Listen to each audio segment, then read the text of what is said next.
जय हिंद दोस्तों। स्वागत है आपका हमारे YouTube चैनल ज्ञान आरबीएल में। दोस्तों देखिए, आपको पता है कि आपके जो एग्ज़ाम लगे हैं यूपी ट्रिपल एस सी या फिर यूपीएसआई लेखपाल, किसी भी एग्ज़ाम के लिए दोस्तों हम लेकर के आ चुके हैं संविधान के दो पार्ट, क्या राष्ट्रपति और राज्यपाल। देखिए दोनों को हम मिला के पढ़ेंगे। देखिए अगर किसी चीज़ को आप पढ़ना चाहते संविधान में दोस्तों, दो चीज़ों को मिला के पढ़े, जैसे कि राष्ट्रपति राज्यपाल होगा दोस्तों, या फिर सुप्रीम कोर्ट हाई कोर्ट होगा। तो इन तरह की चीज़ों को अगर मिला के पढ़ेंगे तो हमें अच्छे से और आसानी से और ज़्यादा समय तक याद रहने वाले हैं। तो उसी तरह से दोस्तों हम आज राष्ट्रपति और राज्यपाल के बारे में बात करने वाले हैं। तो देखिए इनके बारे में हम अच्छे से बात करेंगे और समझेंगे किस आर्टिकल में किसके बारे में बताया गया है।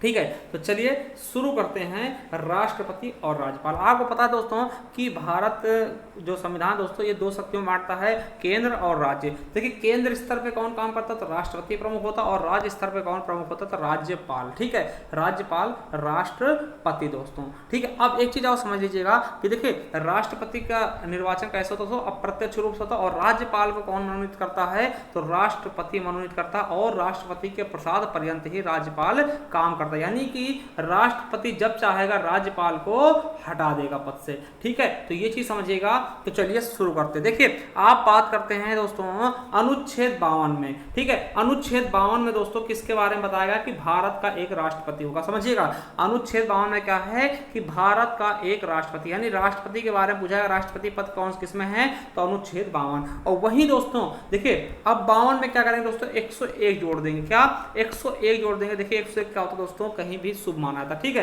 तो अगर हम 52 में 101 जोड़ते हैं यानी क्या 153 आ जाएगा दोस्तों, और 153 में क्या है राज्यपाल। देखिए समझिएगा एक एक जो 101 जोड़ रहे हैं दोस्तों, 153 में क्या है राज्यपाल हो जाए। देखिए 52 में क्या है राष्ट्रपति, 101 जोड़ा 153 में क्या हो गया राज्यपाल हो गया। वही देखिए 53 में क्या कहा गया है दोस्तों कि संघ की कार्यपालिका का प्रमुख होगा, यानी राष्ट्रपति संघ की कार्यपालिका का प्रमुख होगा 53 में। और वही दोस्तों 101 और बढ़ाइए तो क्या कहा गया कि राज्य की कार्यपालिका का प्रमुख कौन होगा राज्यपाल होगा 154 में। देखिए अभी 101 पढ़ रहा है। ठीक है, अब समझिएगा 154 में क्या कहा गया, सॉरी 54 में क्या कहा है राष्ट्रपति के निर्वाचन के बारे में, 54 में क्या है राष्ट्रपति के निर्वाचन के बारे में। और वही 100 जोड़ेंगे यानी 155 में कहा दोस्तों राज्यपाल की नियुक्ति। देखिए इसका निर्वाचन होता नहीं है, और राज्यपाल की नियुक्ति कौन करता है तो राष्ट्रपति ही करता है दोस्तों। ठीक है, राज्यपाल की नियुक्ति कौन करता है राष्ट्रपति करता है दोस्तों। ठीक है, तो अब देखिए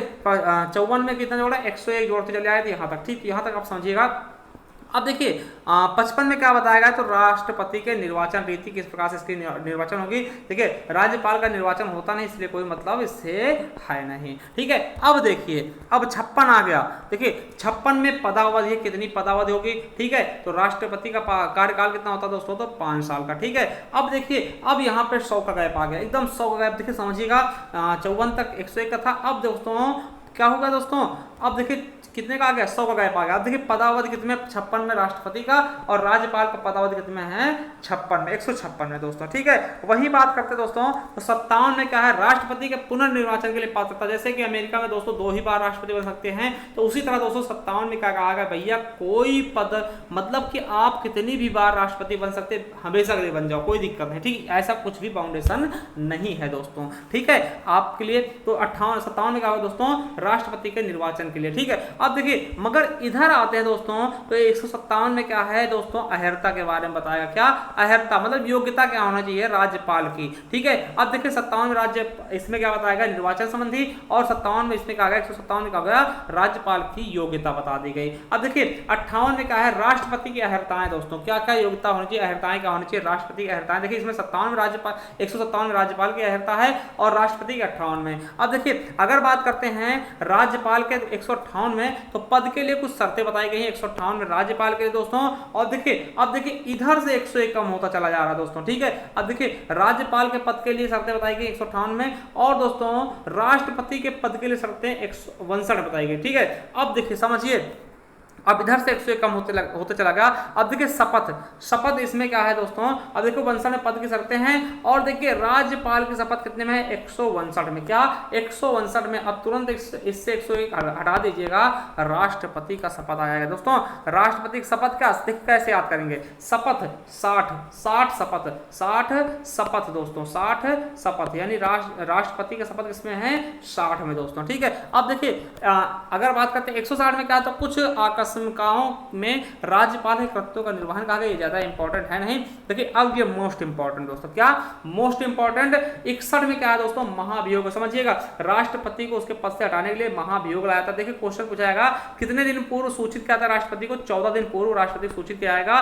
पूछा जाएगा कि महाभियोग किस सदन से लाया था है, तो लोकसभा या राज्यसभा, तो दोनों किसी भी सदन से महाभियोग लाया जा सकता है, और राष्ट्रपति को 14 दिन पूर्व केवल इसको बताना होगा। ठीक है, अब देखिए राज्यपाल की क्षमा दान की शक्ति दोस्तों, जिस प्रकार से राष्ट्रपति को क्षमा दान की शक्ति प्राप्त होती है, उसी प्रकार से देखिए राष्ट्रपति किसमें, 72 में क्षमा दान की शक्ति प्राप्त होती है, मगर राज्यपाल को 161 में। ये चीज याद रखेंगे। और दोस्तों एक चीज बता दें कि राष्ट्रपति और राज्यपाल के क्षमा दान में एक ही अंतर होता है कि अगर मृत्यु का मामला होगा तो उस पर केवल और केवल राष्ट्रपति ही उसको निर्दोष घोषित कर सकता है, राज्यपाल नहीं दोस्तों। अब देखिए 62 में क्या है दोस्तों, 62 में क्या है कि आकस्मिक रिक्तियों को भरने के लिए निर्वाचित व्यक्ति की पदावधि दोस्तों कितने, मतलब मान लिया आकस्मिक समय में राष्ट्रपति मृत्यु होती है, उसके बाद निर्वाचित जो व्यक्ति होगा उसकी पदावधि कितनी होगी। और दोस्तों 162 में क्या है दोस्तों यहाँ पर कि राज्य की कार्यपालिका का विस्तार दोस्तों, क्या राज्य की कार्यपालिका का विस्तार, यानी राष्ट्रपति के बारे में बताया गया, सॉरी राज्यपाल के बारे में बताया गया 162 में, राज्य की कार्यपालिका का विस्तार कौन करेगा, राज्यपाल करेगा। अब देखिए 70 में दोस्तों कुछ है नहीं इसमें, ठीक है, इधर देखते हैं 70 में क्या है, अन्य आकस्मिकताओं में राष्ट्रपति के कृत्यों का निर्वहन दोस्तों। ठीक है, राष्ट्रपति के कृत्यों का निर्वहन कौन करेगा दोस्तों। अब देखिए समझिए, अभी हम देख चुके हैं दोस्तों कि राष्ट्रपति का क्षमादान शक्ति, मोस्ट से भी मोस्ट इंपॉर्टेंट, राष्ट्रपति की क्षमादान शक्ति, मतलब क्षमा कैसे कर सकता है राष्ट्रपति से, कि मान लिया कोई भी अपराधी है, अभी आपको पता होगा दोस्तों कि जैसे अफजल कसाब को फांसी दी गई दोस्तों, तो राष्ट्रपति के पास उसने याचिका दायर की थी, भैया हमें बचा लीजिए, मगर उन्होंने कहा नहीं भैया आपने बहुत गलत काम किया, आपको हम नहीं बचाएंगे। तो क्षमादान शक्ति, देखिए राष्ट्रपति के पास ऐसी पावर है, वो चाहे तो फांसी को दोस्तों निर्दोष घोषित करते, छोड़ दे, एकदम से माफ कर दे, ठीक है, मगर राज्यपाल फांसी के मामले में माफ नहीं कर सकता। तो यानी क्षमादान की शक्ति राष्ट्रपति को भी है, राज्यपाल को भी है। देखिए राष्ट्रपति किसमें है, आर्टिकल 52 में, मगर राज्यपाल को 161 में दोस्तों, याद रखेंगे 161 में राज्यपाल को क्या है, क्षमादान की शक्ति दोस्तों। ठीक है, और देखिए 72 में किसको है, राष्ट्रपति को, 161 में किसको है, राज्यपाल को दोस्तों। ठीक है, याद रखेंगे। अब देखिए 74 में क्या है, देखिए 74 में क्या है, राष्ट्रपति की सलाह के लिए मंत्रिमंडल दोस्तों, मतलब राष्ट्रपति को सलाह देने के लिए मंत्रिमंडल का गठन होगा। और वहीं 163 में क्या है दोस्तों, राज्यपाल की सहायता के लिए मंत्रिमंडल दोस्तों। देखिए अब यहाँ पे दोस्तों 99 कम होता चला गया दोस्तों। देखिए 74 में क्या है, राष्ट्रपति की सलाह के लिए मंत्रिमंडल, और यहाँ पे 63 में क्या है, 163 में क्या है, राज्यपाल की सहायता के लिए मंत्रिमंडल दोस्तों। बहुत कम पता चला गया ना।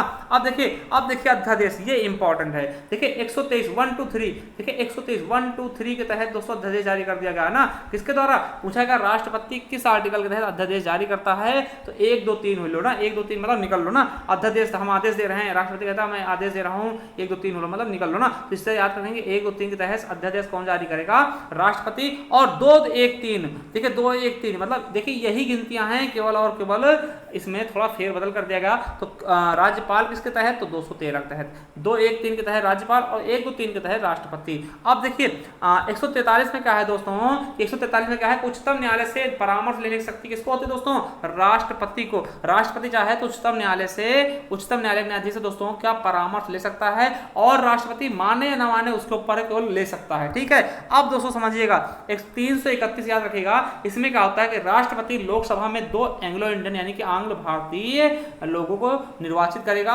और दोस्तों अनुच्छेद 333 क्या कहता है कि राज्यों के विधानसभाओं में आंग्ल भारतीय यानी एक आंग्ल भारतीय समुदाय का प्रतिनिधित्व कौन करेगा, राज्यपाल करेगा। ठीक है, देखिए इनमें इंपॉर्टेंट क्या क्या है वो याद रखेंगे। बहुत ज़्यादा इंपॉर्टेंट जो पूछा था दोस्तों। तो पहली चीज क्या है कि राष्ट्रपति का किसमें है दोस्तों 52 में, राज्यपाल 153 में, ठीक है। संघ कार्यपालिका का प्रमुख किसमें होगा 53 में, ये 154 में होगा, ठीक है। अब नियुक्ति निर्वाचन के बारे में आप जानते हैं दोस्तों, ठीक है। अब देखिए यहाँ पे क्या है शपथ के बारे में ज्यादा पूछा था, तो राज्यपाल का शपथ किसमें है 159 में, और राष्ट्रपति का हमने बताया 60 में शपथ, ठीक है। 60 में क्या है शपथ है दोस्तों। अब देखिए महाभियोग बहुत बार पूछा गया, 61 में महाभियोग है, 14 दिन पूर्व बताना होगा, किसी भी सदन से ला सकते हो दोस्तों। और दोस्तों 161 में क्षमादान शक्ति किसकी, राज्यपाल की, मोस्ट इंपॉर्टेंट। और वही राष्ट्रपति को मुझे तो 72 में राष्ट्रपति की क्षमादान शक्ति है, ठीक है, ये याद कर लिया। अब देखिए 72 में हमने बताया राष्ट्रपति की। ऑल्सो देखिए मंत्रिमंडल की सलाह के लिए 74 में होगा, इधर राज्यपाल के लिए 63 में, ठीक है 163 में, ठीक है। अध्यादेश 123 के तहत, और देखिए 1, 2, 3 के तहत राष्ट्रपति और 2, 1, 3 के तहत राज्यपाल अध्यादेश जारी करेगा। और यहाँ पे 131 दोस्तों 2 आंग्ल भारतीय, और यहाँ पर दोस्तों 333 के तहत 1 आंग्ल भारतीय, ठीक है। देखिए एक क्वेश्चन आपको छोड़ जाएंगे कि देखिए राज्यसभा में राष्ट्रपति द्वारा कितने सदस्यों को मनोनीत किया था, राज्यसभा में राष्ट्रपति द्वारा कितने सदस्यों को मनोनीत किया था। अगर आपको पता है इसका आंसर तो कमेंट बॉक्स में कमेंट कीजिएगा और हमें बताइएगा। अगर आप कहते थे हम उच्चतम न्यायालय और उच्च न्यायालय के बारे में भी इसी तरह से बना के वीडियो ले आएंगे। और